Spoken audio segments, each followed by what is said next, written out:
नमस्कार दोस्तों, ज्ञानधारा क्लासेस में आप सभी का स्वागत है। दोस्तों, मैंने हिंदी की एक सीरीज़ शुरू की हुई है और इसी के साथ शिक्षण अभिरुचि से संबंधित लेसन भी मैं आपको कराती जाती हूँ। एक लेसन हिंदी का और एक शिक्षण अभिरुचि का।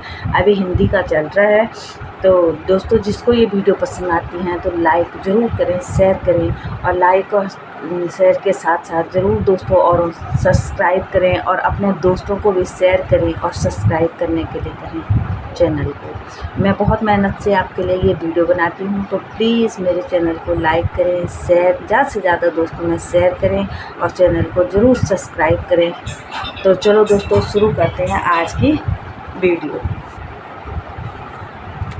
आज दोस्तों हम आपको बताएंगे वाच्य और कार। कल मैंने क्रियापद तक आपको अच्छे से पढ़ा लिया था।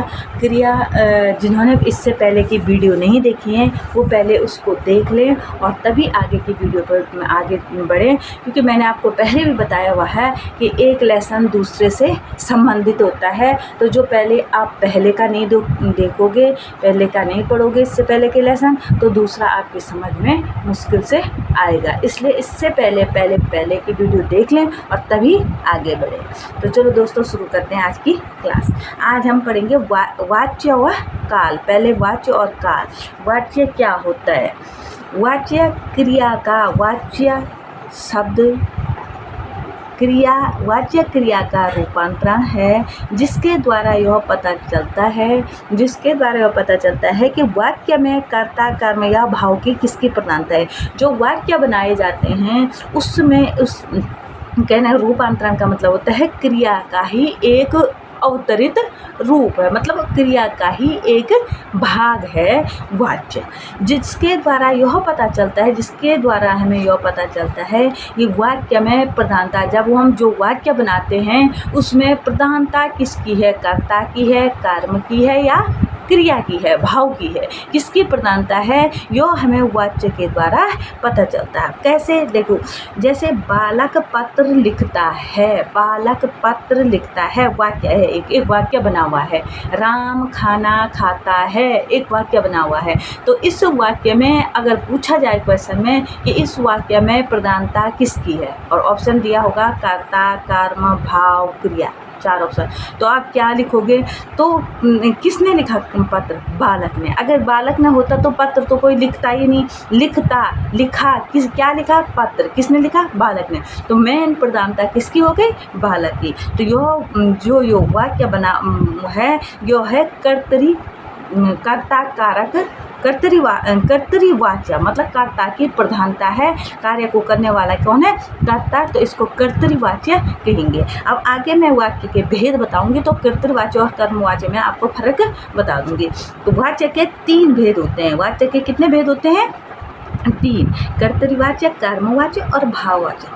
अब कर्तरीवाच्य क्या होता है? देखिए, वाक्य के भेद हो गए आपके 3, और पहला हो गया कर्तृवाच्य। वाक्य में कर्ता की प्रधानता हो। अभी मैंने पीछे आपको बता दिया है कि अगर वाक्य में कर्ता की प्रधानता है तो वो वाक्य कर्तृवाच्य कहलाता है। जैसे राम ने दूध पिया, किसी ने तो पिया ही होगा। बालक ने, राम ने, श्याम ने पिया। क्या पिया? कुछ तो पिया ही होगा। पानी पिया, दूध पिया। अगर हमने केवल पिया लिखा तो क्या पिया? दूध पिया, पानी पिया, जूस पिया, कोल्ड ड्रिंक पिया। क्या पिया? किसने पिया? फिर ये भी क्वेश्चन आएगा कि राम ने, श्याम ने, बालक ने, लड़का ने, लड़की ने, किसने पिया? तो मेन प्रधानता किसकी है? कर्ता की। कार्य को करने वाले को कर्ता कहते हैं। तो इसमें मेन प्रधानता है कर्ता की। मैं स्कूल गया, स्कूल कौन गया? मैं। या बालक स्कूल गया, ये लड़का स्कूल गया, लड़की स्कूल गई। तो मेन प्रधानता किसकी है? कर्ता की। स्कूल गया, कौन गया स्कूल? कोई तो गया ही होगा, कि बालक, राम, श्याम, लड़की। तो इसमें मेन आता है कर्ता। प्रधानता किसकी है? कर्ता की। तो ये इसको हम कर्तरीवाच्य कहेंगे। किसकी प्रधानता है? कर्तृवाच्य। आई होप ये आपकी समझ में अच्छे से आ गया होगा। अब क्वेश्चन ऐसे पूछे जाएंगे कि इसमें ये कर्ता, एक वाक्य दिया होगा, ये कर्ता कर्ता की प्रधानता वाला वाक्य है, कर्म प्रधान है या भाव प्रधान है। तो आपको अगर ये समझ में आता है कि कर्तृ प्रधान क्या होता है, कर्म प्रधान क्या होता है और भाव प्रधान क्या होता है, तो आप अच्छे से वहाँ पे कर सकोगे। कर्म वाच्य किसको कहते हैं? वाक्य में कर्म की प्रधानता हो, इसमें कर्ता की नहीं, ना तो भाव की प्रधानता है। मेन क्या है? कर्म। जैसे लेख लिखा गया, क्या लिखा गया? लेख। अब इसमें कर्ता नहीं है, लेख लिखा गया, किसी के द्वारा भी लिखा गया हो, पहले लिखा गया हो, बाद में लिखा गया हो, या किसी राइटर ने लिख दिया हो पहले, तो लेख लिखा गया। तो मेन क्या है? लेख। वैसे क्या है? कर्म।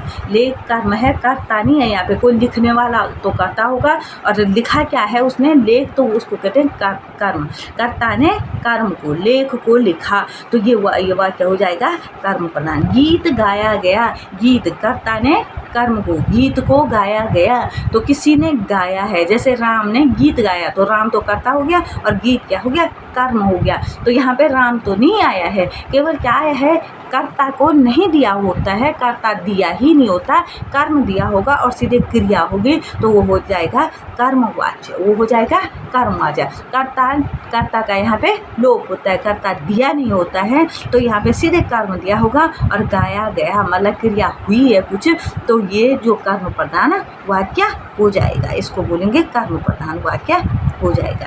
कर्मवाच्य भी इसको बोलेंगे। अब तीसरा है भाववाच्य। भाव में क्या होता है? वाक्य में भाव की प्रधानता होती है, न तो कर्ता की न तो कर्म की। भाव की कैसी प्रधानता होती है? देखो, उससे चला नहीं गया, उससे तो कर्ता आ गया, अब चला नहीं जाता, उससे चला नहीं जाता, अब कर्म का तो लोप है, कर्म तो है नहीं, चला नहीं जाता, चलना क्या होगी? उसकी क्रिया हो गई। लेकिन मेन प्रधानता किसकी है? क्रिया की। उससे चला नहीं जाता, कर्म तो है नहीं, इसलिए कर्मवाच्य तो होगा नहीं। अब उससे माने उसकी तो, उससे में तो कर्ता तो कोई भी हो सकता, कोई लिखा तो नहीं है किसी का नाम, इसलिए कर्ता की भी प्रधानता नहीं है। अब हो जाएगा मेन ये हो जाएगा भाववाच्य। अब वाच्य का प्रयोग कैसे हम वाच्य का प्रयोग करेंगे? कि क्रिया वाक्य में कर्ता कर्म यह भाव में से किसका अनुसरण करती है? क्रिया मतलब जो कार्य हम करते हैं। पहले मैंने आपको बता दिया, तभी मैंने बताया कि पहले जो चैप्टर आपको पढ़ा लिए हैं आगे का, तभी समझ में आएगा जो पिछली वीडियो आपने देखी होगी। एक चैप्टर दूसरे से संबंधित होता है। अब जिसने क्रिया को पढ़ा है, संज्ञा को, सर्वनाम को पढ़ा है, वही इसी की समझ में ये आ सकता है। अब देखो, क्रिया वाक्य में किसका अनुसरण करती है? क्रिया मतलब कार्य के, जो कार्य हो रहा है, जो कार्य हम कर रहे हैं, वो क्या हो गया? जैसे राम जाता है, जाना उसकी क्रिया होगी। श्याम दौड़ता है, बालक खेलता है, खेलना उसकी क्या होगी? क्रिया होगी। तो क्रिया वाक्य में किसका अनुसरण करती है? कर्ता का, कर्म का या भाव का? क्रिया किसके अनुसार है? अगर कर्ता स्त्रीलिंग का है तो क्रिया स्त्रीलिंग की, कर्ता पुल्लिंग का है तो क्रिया पुल्लिंग की। किसका अनुसरण क्रिया करती है? उस प्रकार से वाच्य 3 प्रयोग होते हैं। पहला है कर्तृ प्रयोग। राम पुस्तक पढ़ता है। अब राम क्या है? पुल्लिंग का है, एक वचन में है, तो क्रिया भी पुल्लिंग और एक वचन की है, तो ये कर्तृ प्रयोग हो गया। क्रिया कर्ता का अनुसरण कर रही है, क्रिया कर्ता का अनुसरण कर रही है, इसलिए क्रिया ये हो जाएगा कर्तृ प्रयोग। कर्ता एक वचन का है, पुल्लिंग का है, क्रिया भी एक वचन पुल्लिंग की है, तो ये कर्तृ प्रयोग। क्रिया कर्ता अनुसारी है, कर्ता के अनुसार। अब हो जाएगा दूसरा है कर्मणि प्रयोग, मतलब क्रिया कर्म के अनुसार होगी। मोहन ने किताब पढ़ी। अब यहाँ मोहन देखो, मोहन तो था पुल्लिंग का और किताब थी स्त्रीलिंग की। मोहन पुल्लिंग का हो गया और किताब स्त्रीलिंग की, और पढ़ी जो क्रिया आई वो आ गई आपकी स्त्रीलिंग में। तो इसका मतलब क्रिया कर्म अनुसारी है। इसका मतलब क्रिया क्या है? कर्म के अनुसार है, न कि कर्ता अनुसारी। कर्ता अनुसारी नहीं है, क्रिया कर्म अनुसारी है, तो ये कर्मणि प्रयोग हो जाएगा। इसमें कर्म की प्रधानता है, तो ये कर्मणि प्रयोग, इसको कर्तरि प्रयोग नहीं बल्कि कर्मणि प्रयोग करेंगे। जब क्रिया कर्ता अनुसारी होगी तो कर्तरि प्रयोग, जब क्रिया कर्म अनुसार होगी तो कर्मणि प्रयोग इसको कहेंगे। अब मोहन क्या था?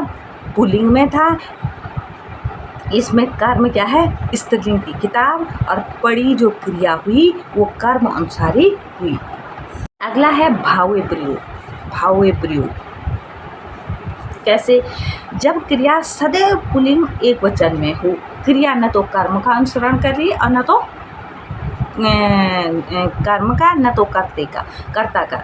तो जब वो हमेशा सदैव पुल्लिंग और एक वचन में रहती है क्रिया, तब वो भावे प्रयोग होता है। कैसे? जैसे राम से खाया नहीं जाता। अब आप बोलोगे कि जाता और राम तो दोनों पुल्लिंग के हैं, तो क्रिया जाता इसके अनुसार हो गई, राम अनुसार हो गई। ऐसे नहीं है। नीचे का वाक्य देखो, सीता से खाया नहीं जाता। यहाँ लिंग बदल गया, ऊपर पुल्लिंग में था और नीचे स्त्रीलिंग में था। लिंग बदलने पर भी क्रिया नहीं बदली, आगे केवल लिंग बदला, राम से सीता से। राम पुल्लिंग का हो गया और सीता स्त्रीलिंग की हो गई, लेकिन जो क्रिया हमारी हुई खाया नहीं जाता, ये सदैव एक वचन और पुल्लिंग में ही रही।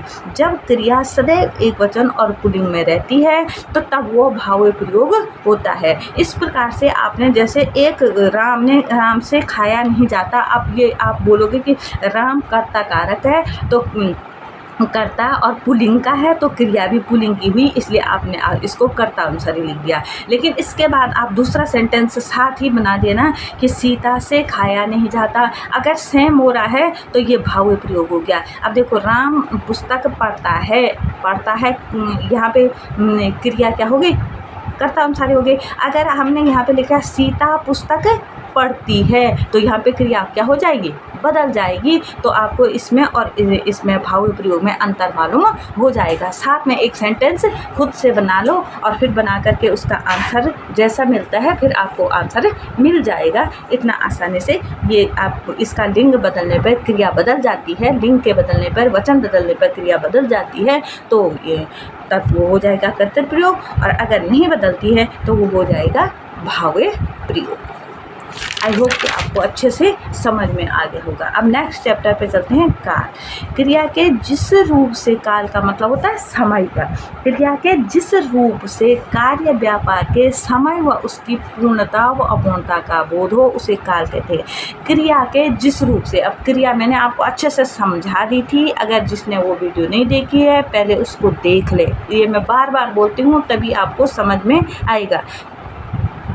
क्रिया के जिस रूप से कार्य व्यापार के उस समय वो उसकी पूर्णता, मतलब वो कार्य हमने पूर्ण हुआ नहीं हुआ, कब हुआ, कैसे हुआ, तो इसकी पूर्णता और अपूर्णता का बोध हो उसे काल कहते हैं, समय कहते हैं। काल के 3 भेद होते हैं। एक होता है वर्तमान काल। वर्तमान काल मैंने चल रहा समय, जो अभी चल रहा है। एक होता है भूतकाल, बीता हुआ समय। भूतकाल का मतलब होता है बीता हुआ समय, और भविष्यकाल का मतलब होता है आने वाला समय। अब यहाँ पे क्वेश्चन आप बोलोगे ये तो आसान है, बीता हुआ, लेकिन अब जो क्वेश्चन आएंगे प्रतियोगी परीक्षा में वो इस प्रकार से नहीं आएंगे कि ये वर्तमान काल का है, ये भूतकाल का है, कि भविष्यकाल का है। ये तो आसानी से छोटा बच्चा भी बता देगा, जिसने काल अब छोटी छोटी दूसरी तीसरी कक्षा में भी पढ़ाया जाता है तो वो भी बता देगा। लेकिन यहाँ पे क्वेश्चन आएंगे ऐसे। अब वर्तमान काल के 5 भेद होते हैं। वर्तमान काल के भी 5 भेद होते हैं। कैसे? जैसे पहला है सामान्य वर्तमान। सामान्य वर्तमान हमने बताया यह पढ़ता है, मतलब यह पढ़ता है, तो ये सामान्य वर्तमान। दूसरा होता है तात्कालिक वर्तमान। तात्कालिक मतलब अभी प्रेजेंट जो है, जो तत्काल प्रेजेंट है, यह पढ़ रहा है, अभी पढ़ रहा है। जैसे मैं अभी पढ़ा रही हूँ तो अभी तात्कालिक हो जाएगा, पढ़ता है कि अभी पढ़ता है, ये हो जाएगा सामान्य। पूर्ण वर्तमान जो अभी पढ़ लिया है, अभी जस्ट पढ़ के उठा है, तो वो हो जाएगा वह पढ़ चुका है। अब चुका का मतलब आप भूतकाल में मत चले जाना, ये पढ़ चुका है, अभी पढ़ चुका है। अभी जो वर्तमान में प्रेजेंट जो अभी पढ़ा है तो ये भूत में नहीं हो जाएगा, ये हो जाएगा पूर्ण वर्तमान में हो जाएगा।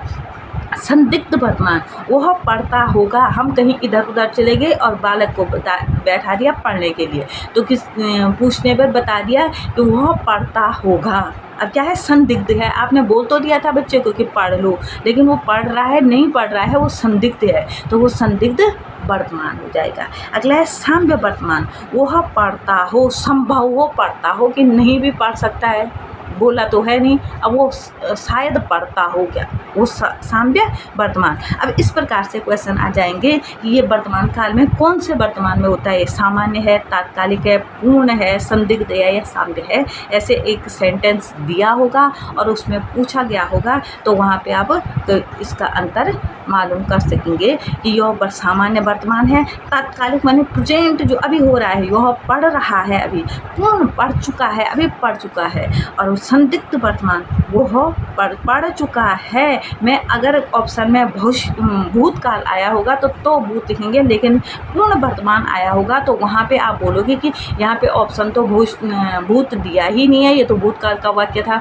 लेकिन ये भूतकाल नहीं बल्कि पूर्ण वर्तमान का वाक्य हो जाएगा। संदिग्ध में वो संदिग्ध है क्या, मतलब कोई हमें पक्का नहीं है कि पढ़ रहा है नहीं पढ़ रहा है, हमने बच्चों को बोल दिया कि आप पढ़ते रहो, मैं अभी आया, लेकिन अब हम वहाँ से चले गए तो वो पढ़ रहा है नहीं पढ़ रहा है, वो हमारे लिए संदिग्ध है। साम्य वर्तमान अब कि बताया तो नहीं है पढ़ रहा है नहीं पढ़ रहा है, पर पता है इस टाइम पढ़ने का टाइम था, तो वो पढ़ता हो, शायद पढ़ता हो, तो ऐसा क्या हो जाएगा, साम्य वर्तमान। अगला है भूतकाल, बीता हुआ समय। इसके होते हैं 6 भेद, भूतकाल के 6 भेद होते हैं। सामान्य भूत, जो सामान्य भूत होगा, सीता गई, सीता गई क्या मतलब गई, कल चली गई, ये हो गया सामान्य।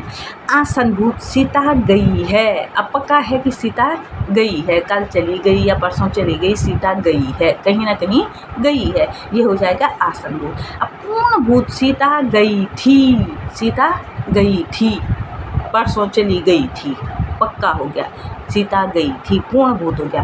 अपूर्ण, सीता जा रही थी, हमने देखा जा रही थी, पर गई कि नहीं गई, वापस भी हो सकती है आधे रास्ते से, तो ये हो जाएगा अपूर्ण भूत। सीता जा रही थी मतलब जा रही थी, हमें तो पता है जा रही थी, पर नहीं भी जा सकती है, ये हो जाएगा अपूर्ण भूत। अब संदिग्ध, सीता गई होगी, शायद गई होगी कि नहीं गई होगी, सुना होगा किसी से कि सीता कल जा रही थी, अब शायद गई कि नहीं गई, ये हो जाएगा संदिग्ध है, गई।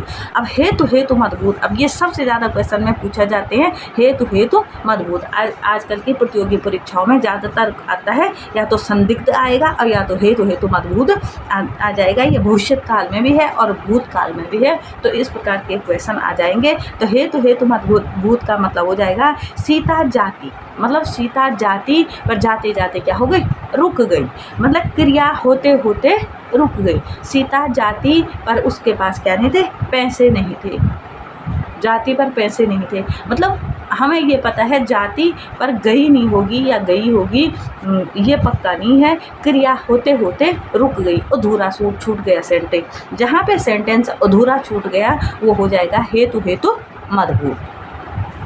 अगला है भविष्यत काल, भविष्यत काल का आने वाला समय। पहला हो जाएगा सामान्य भविष्य, राम पड़ेगा मतलब भविष्य आने वाला समय, जो समय अब आएगा। भूतकाल मतलब जो बीत गया समय, जो चला गया, कल परसों जो चला गया। और वर्तमान मतलब जो अभी प्रेजेंट में, जैसे आज का दिन जो प्रेजेंट में समय चल रहा है उसको बोलते हैं वर्तमान काल। अब भविष्य काल का मतलब होता है आने वाला समय। राम पड़ेगा, राम पड़ेगा आने वाले समय में कभी भी पड़ सकता है वो। अगला है साम्य भविष्य, संभव है राम पड़े, आने वाले भविष्य में मतलब अभी तो पड़ता नहीं है, आने वाले समय में पता नहीं संभव है पढ़े या ना पढ़े, तो ये संभव है। मैंने आपको बता दिया साम्य जहाँ भी आया वो सस्पेंस है, संदिग्ध है, इसको संदिग्ध भी बोल सकते हैं और साम्य भी बोल सकते हैं। संदिग्ध है क्या। अगला है हेतु मद भविष्य, हेतु मतलब होते होते जो काम रुक गया है उसको बोलते हैं, होते होते जो काम रुक गया है बीच में, जो सेंटेंस पूरा नहीं हुआ है उसको बोलते हैं हेतु मद भूत या हेतु मत भविष्य। अगला है छात्रवृत्ति मिले तो राम पढ़े, एक क्रिया का होना दूसरी क्रिया पर निर्भर है तो उसको हेतु मदभूत। छात्रवृत्ति मिलती तो राम पढ़ता, मतलब क्रिया होते होते क्या हो गई, रुक गई है, तो ये हो गया हेतु मदभूषा। आई होप दोस्तों आपको अच्छे से समझ में आ गया होगा। नेक्स्ट चैप्टर हम वचन और आपका पढ़ाएंगे लिंग और वचन, और उसके बाद कारक और अव्यय रहता है, इसको भी हम अच्छे से आपको पढ़ा करके फिर इस हिंदी वाले चैप्टर को समाप्त करेंगे। और अगर मेरी वीडियो पसंद आए तो लाइक ज़रूर करना, कमेंट करना और दोस्तों जो मेरे चैनल पे नए आए हैं, सब्सक्राइब करना और अपने ज़्यादा से ज़्यादा दोस्तों में इसको शेयर करना